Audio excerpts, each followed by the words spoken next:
Pela primeira vez, Mato Grosso do Sul tem um ministro da Educação titular. E pela primeira vez também, Dourados tem um ministro, nascido aqui na terrinha. E esse ministro está aqui comigo hoje no Diário MS, Henrique Sartório. Prazer te receber aqui, tudo bem? Tudo bem, Alfredo. Prazer o meu. E trazendo essa alegria, né? Essa novidade que aconteceu agora essa semana, substituindo o titular da pasta, o ministro Rocieli Soares, e trabalhando pela educação, trabalhando a convite também do presidente Michel Temer, do ex-ministro Mendonça Filho, quando eu estive à frente da Secretaria de Regulação, agora também na Secretaria Executiva. Nós temos essa missão institucional de estar substituindo o ministro nas ausências institucionais. Você fica agora no cargo esse período durante 10 dias. Isso, esse primeiro período é 10 dias e outras perspectivas nos próximos meses também de substituição no cargo, né, dele. O ministro titular está em viagem ao exterior também em função da situação que aconteceu no Museu Nacional, né? Exato, ele está em missão oficial, uma missão que já havia sido programada com a Unesco, né, um organismo internacional vinculado às Nações Unidas, e lá ele tem uma agenda intensa, né, com os ministros de educação da França, Espanha e Portugal, e deve retornar no dia 17 deste mês. Bom, Henrique, a gente já falou das coisas oficiais, vamos falar então de Dourados e de Mato Grosso do Sul. Você é nascido aqui na cidade, 38 anos, casado, filho do engenheiro Chico D'Água, que todo mundo conhece tudo, né? Como é que é ser ministro e o que é que você está pensando nesses dias? Como é que você está olhando para a sua terrinha? Ótimo. Ser ministro é um grande orgulho, né? É uma honra, na verdade. E ser de Dourados, nascido em Dourados, na década de 80, no ano de 80 mais precisamente, assim, a história que meu pai e minha mãe me contam. Vieram para cá no final da década de 70 e moramos ali no terceiro plano e, obviamente, também que boa parte da minha infância com meu pai aqui em Dourados, trabalhando na Sanesul.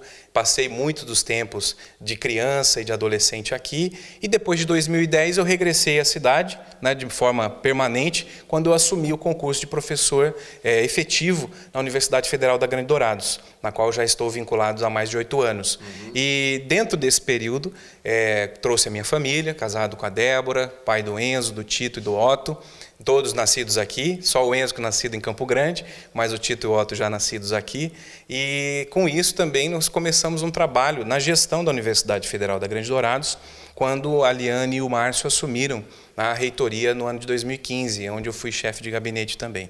Então, o meu vínculo com a cidade de Dourados, além do nascimento, está com o trabalho, está com a proposta, né, sempre esteve com a proposta de ajudar a cidade naquilo que ela precisa e, obviamente, dentro da universidade, que hoje é a minha função enquanto servidor público, concursado, professor efetivo, trabalhar para que a universidade sempre tenha o seu destaque na sociedade. Como é que você chegou ao ministério? Bom, no ano de 2015, como eu falei, eu estava trabalhando com a reitora Liane na reitoria da UFGD.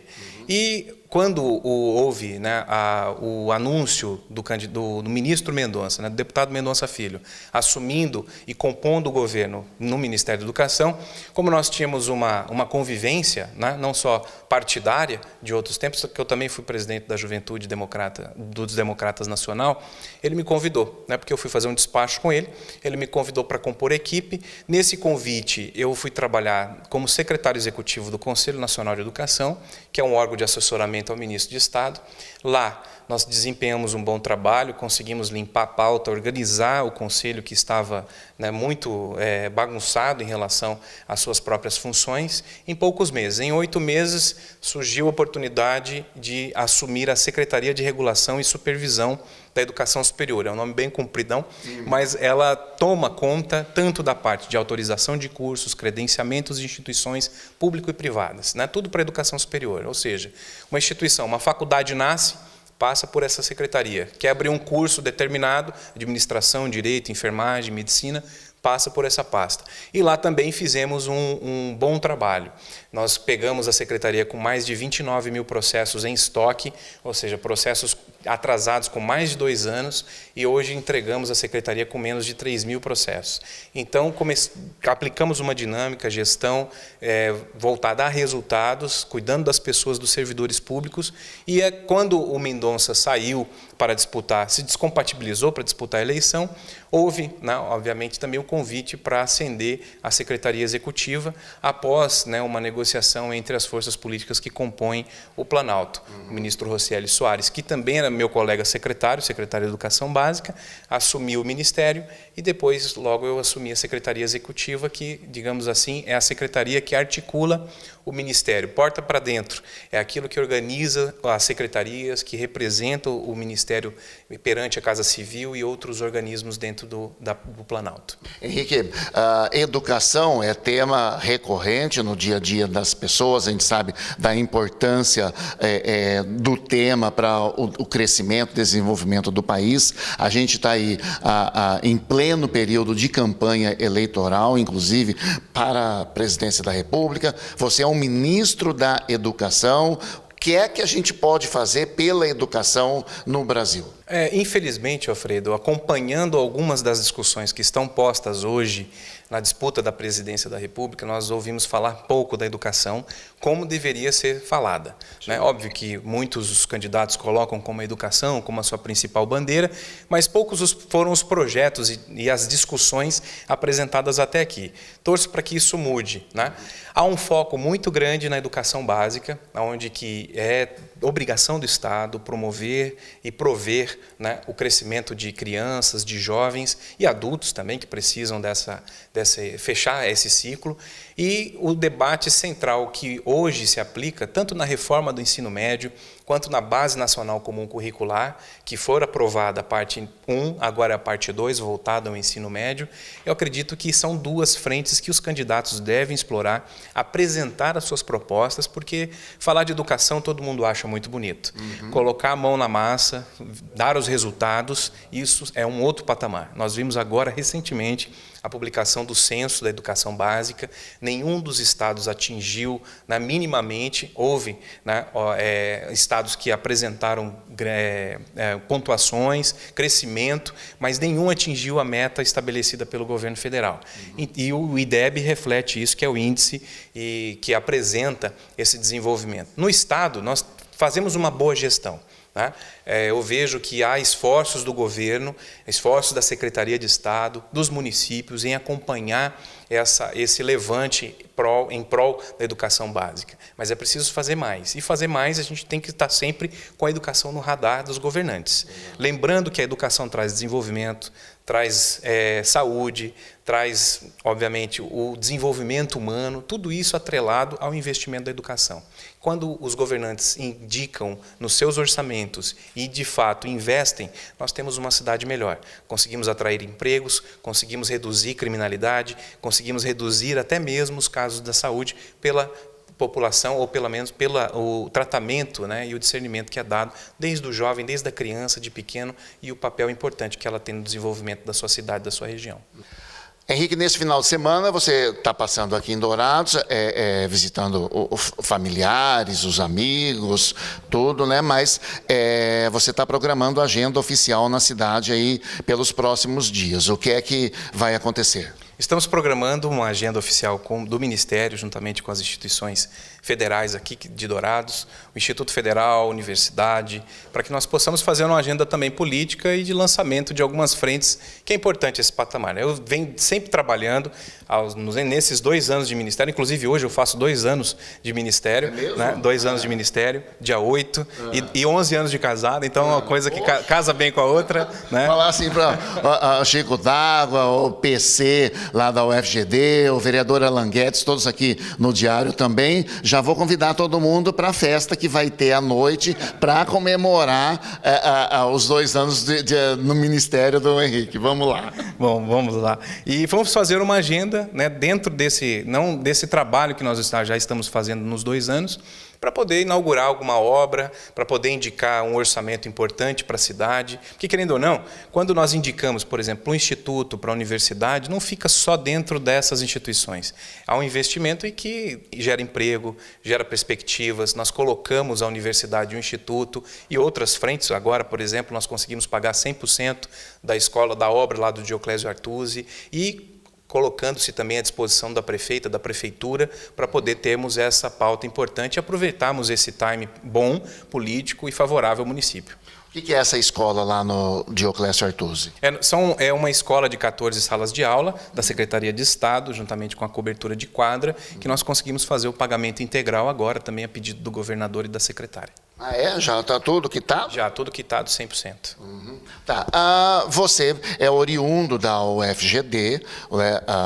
Tem um papel fundamental no desenvolvimento da cidade e tudo, né? Como é que você está vendo a gestão lá? Eu acho que a gestão acerta muito em ter uma abertura para os seus servidores. Foi essa a proposta. Eu coordenei a campanha da reitora à época, fui seu chefe de gabinete por algum tempo, antes de ir para o MEC.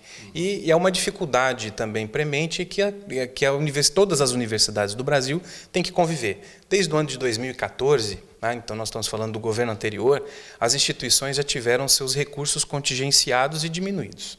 Então, todos os gestores públicos, todos os reitores, os dirigentes, têm que fazer a ginástica de apertar, né, o cinto, indicar as prioridades das instituições e retomar, quando for possível, as obras que estavam paradas. Eu lembro bem, quando nós recebemos a UFGD, nós tínhamos mais de 10 obras paradas em andamento. Isso é um desafio que a Liane e que o Márcio têm feito corriqueiramente, já tem assim entregue alguma dessas obras e outras já em projeto, né, de retomada e de finalização. Então, isso nós estamos falando da questão física. Certo. Mas a UFGD, ao longo da sua criação, manteve o seu padrão de excelência, manteve-se como a principal instituição em relação às notas e os seus indicadores, na pública, nós estamos falando aqui também, privada, mas dentro desse patamar a UFGD sempre cresceu. Sempre abriu novas frentes, novos cursos de pós-graduação, novas contratações e hoje representa um grande vetor de desenvolvimento e crescimento da cidade de Dourados e da região, que é o seu patamar. Mas eu creio que a instituição ela é pujante, ela é nova, foi feito um bom trabalho desde então, desde a sua criação e agora nessa gestão tem que tocar mais, tem que abrir sempre mais para poder mostrar para a sociedade que a UFGD existe na cidade de Dourados e que está presente no dia a dia do douradense. Ainda falando sobre a Universidade Federal, Henrique, por exemplo, com esse episódio lá no Rio de Janeiro do incêndio no Museu Nacional, eu não sabia. Por exemplo, o museu ele pertence a uma universidade, é a universidade que gere, que administra. Isso é comum? É assim que funciona com outros museus? Ou as universidades têm museus? Como é que é isso? Não, as universidades possuem várias frentes, né? Tem hospitais, museus, escolas, institutos, colégios de aplicação. Então, isso é um ambiente que cerca, ou pelo menos que está dentro do dia a dia da universidade, dentro das instituições. Sim. No caso da UFRJ, ela possui alguns museus que a União havia transferido à época, na década de 40, por exemplo, que é o caso do Museu Nacional, e que ela mantém, dentro do seu orçamento, a indicação de custeio, de investimento que é dado pelo governo federal. Todas as instituições, Alfredo, sobretudo as universidades e os institutos federais, possuem autonomia. O que quer dizer essa autonomia? Autonomia didático-pedagógica e administrativa. Tudo aquilo que o Ministério alocar de recursos dentro da instituição, a instituição faz a divisão dentro dos seus departamentos, dentro dos seus institutos, dos seus colégios de aplicação, dos seus museus, para o desenvolvimento, manutenção e até mesmo aplicação de obras quando é necessário. Sim. Então, a questão do museu, que foi comovente, foi uma tragédia, né? Ela ocorreu dentro da autonomia, dentro da estruturação da UFRJ, porque a UFRJ é responsável, né, ainda por este museu, pela manutenção desse equipamento, assim como outros, né? A UFRJ possui, salvo engano, cerca de 12 imóveis tombados pelo IPHAN. E é uma instituição antiga, desde o tempo da Universidade do Brasil. Tem o Palácio Universitário, tem a Faculdade de Ciências de Saúde, tem outros museus, né, sobretudo vinculados às Belas Artes, né, que é um museu também que remonta à época de Dom João VI. Então, existem tesouros dentro das universidades do Brasil afora. Não só na UFRJ, na UFMG, na Universidade Federal da Bahia, e outras mais que são mais antigas e que têm essa estrutura museal, né, digamos assim, que mantém museus dentro das suas respectivas funções e atividades acadêmicas. No nosso caso aqui, a UFGD tem o hospital universitário, né? Como é que é mantido? O hospital recebe verba do Ministério da Saúde e qual é a participação do Ministério da Educação nessa estrutura? A UFGD possui hospital e também tem museus, né? Nós temos alguns museus ali ainda, né, em implantação, mas que já possuem também. Mas no caso específico do nosso HU, que vem já uma tratativa anterior, que remonta a Santa Casa, né, a Sodebem, salvo engano, né, a sociedade que passou para o município, depois o município teve essa tratativa quando foi criado o curso de medicina, dos alunos ficarem por lá, e depois a incorporação daquele equipamento na estrutura da universidade. E de anos atrás, né, remonta mais de 6, 7 anos atrás, foi criada a Empresa Brasileira de Serviços Hospitalares, a IBSER. Com a IBSER houve adesão da universidade à empresa estatal, é uma empresa estatal mantida, né, pelo Ministério da Educação, juntamente com a União, aonde administra, né, os hospitais, tanto na sua parte de recursos humanos, de gestão de pessoas, quanto de investimento e custeio. Então, o Ministério da Educação, todo ano, aloca recurso dentro dessa empresa para que a empresa faça a gestão desses hospitais, daí Brasil afora, né, das quase 63 instituições federais que o Ministério da Educação mantém diretamente. Então, hoje o hospital, o HU, Hospital Universitário da Universidade Federal da Grande Dourados, é mantida, né, com verbas do Ministério da Educação, gerido em parceria com esta empresa, que é a IBSER, com um contrato feito com a universidade. Então, existe aí uma gestão compartilhada, até certo ponto, mas que a IBSER encampa toda a parte administrativa, gestão de pessoas, recursos, investimentos e custeio, dentro dessa lógica, né, de governança criada pelo governo federal através da empresa. Então, e o hospital, aqui é importante mencionar isso, Alfredo, o hospital, ele hoje possui, né, um grau elevado de excelência, é um dos melhores hospitais da rede, assim também como a Universidade Federal da Grande Dourados, no nosso ranking dentro da universidade, dentro do MEC, não é um ranking, mas dentro de um levantamento, está entre as 5 melhores universidades em termos de governança e gestão. Ou seja, tudo que chega de recurso, conseguimos aplicar, conseguimos executar e dar boas respostas. Tanto o hospital, através da sua gestão, tanto da Mariana, agora do Ricardo e também do Paulo César, quanto o gerente administrativo, tem feito uma gestão muito eficiente, aplicando os recursos, dando retorno e conseguindo pagar vários daqueles passivos que foram incorporados à gestão e que estavam lá pendentes de solução. Um desses exemplos, falando agora um pouco mais para que a população possa entender, é o levantamento, a inauguração, digamos assim, da etapa de construção do Hospital Materno-Infantil, né, que há vai mudar a realidade da cidade, vai ter um equipamento de excelência como nem Campo Grande tem. Então, Alfredo, falando sobre a universidade e o hospital, a universidade possui essa tratativa anteriormente, né, desde a instalação do curso de medicina.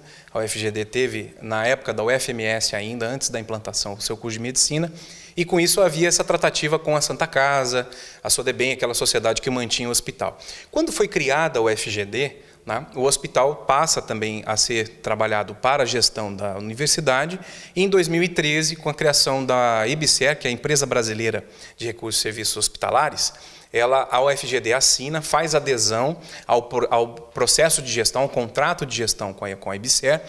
A IBSER é uma empresa pública mantida pelo MEC e pela União, né, com orçamentos, com dotações orçamentárias para cuidar da governança, gestão de pessoas, investimento de custeio e capital dentro dessas instituições de ensino para garantir campo de prática, campo de estágio para os alunos de medicina e dos cursos de saúde.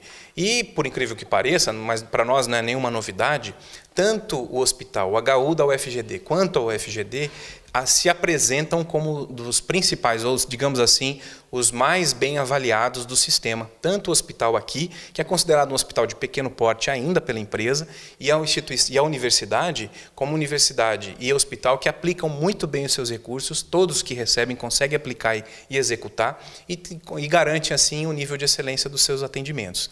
E lembrando que ano passado o Mendonça Filho, o ministro Mendonça Filho, enquanto ministro ainda, esteve aqui, né, por uma pressão não só minha, né, mas dos deputados da região também, né, para que lançasse, né, o Hospital Materno-Infantil, que é uma unidade dentro do hospital, dentro do HU, que vai garantir atendimento de excelência tanto para as mães quanto para as crianças, para as gestantes, né, e garantir um centro de referência regional de portas abertas, né, falando assim, com um sistema único de saúde, de atendimento de excelência e qualidade. O Mato Grosso do Sul ainda não conhece um equipamento como esse. E, através dessa gestão e do convencimento do ministro, nós tivemos o deputado Geraldo que alocou um recurso, que trabalhou muito para isso, e o ministro colocou, através do nosso pedido também, mais 10 milhões de reais, para que a instituição pudesse ter o lançamento e, obviamente, o edital de contratação dessa obra, que já está em curso e já está funcionando. Então, você passar hoje lá na frente do hospital, você vai ver a obra já em andamento. E a previsão é que nos próximos anos inaugure e mude também a realidade da saúde de Dourados, garantindo equipamento de excelência e também colocando Dourados como mais ainda como uma referência de serviço de saúde na região, e a universidade também sempre trabalhando a perspectiva de desenvolvimento regional para Dourados e para a nossa grande Dourados. Muito bom. Henrique, você assumiu na quinta-feira à tarde, né? Você teve algum contato ou por telefone esses dias com a prefeita Adélia? Eu liguei para a prefeita na quinta-feira mesmo, me coloquei à disposição do município, da cidade, para poder trabalhar, advogar os pleitos de Dourados e me colocar à disposição da educação e de outros pleitos que Dourados tanto precisa. Tanto na liberação de verbas, de processos, aplicação, né, de recursos específicos em alguma área, algum pagamento que dependa, né, dessa boa relação e, obviamente, dentro daquilo que Dourados cumpre do seu papel institucional para que o MEC possa liberar esses recursos e desentravancar qualquer tipo de processo que ainda esteja por lá. Estou à disposição do município, assim também como coloco à disposição de todos os prefeitos da região que queiram também esse tratamento e, obviamente, trabalhando lá, vamos trabalhar por todos. Muito bem. Mor, brigadíssimo pela visita, por você ter vindo aqui ao Diário MS. Estou super feliz, né? Até por já te conhecer quando você era um pouquinho menorzinho, né? Tudo, e acaba sendo motivo de orgulho para a gente, coisa e tal. O Alan sempre está falando de você e a gente acaba acompanhando os acontecimentos. Obrigado mesmo por você ter vindo aqui no Diário. Agradeço, Alfredo, como você falou, você me conhece, né? Já há mais de 20 anos, né? Através do meu pai, Chico D'Água, na qual eu quero abraçá-lo aqui. A minha mãe também, que retornou para Dourados há pouco tempo, a Eni, e fico muito feliz em ter amigos aqui na cidade, né? O Alan é um grande amigo, é uma grande pessoa, que eu conheci nesse lado mais político, mas eu não vou falar desde pequeno, porque ele sempre foi grande, eu que fui pequeno, né? Mas há muito tempo também, assim como o Paulo César, também um amigo de longa data também nesse ambiente. Somos do mesmo Rotary, viu? Eu e PC. Vocês são do mesmo grupo, né?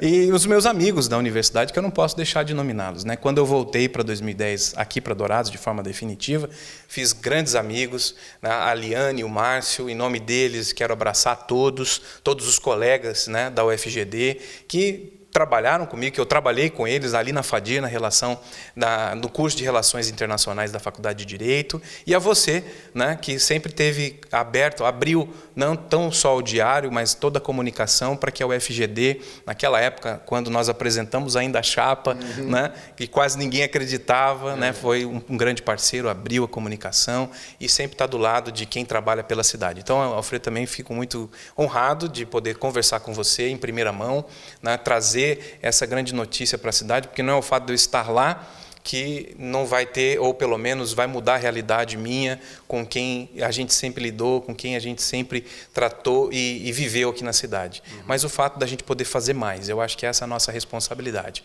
Enquanto servidor público, sempre atuar dentro daquilo que a lei pede, daquilo que a lei exige e que nós podemos fazer pelo bem da nossa cidade. Valeu. Obrigado. Abraço. Obrigado.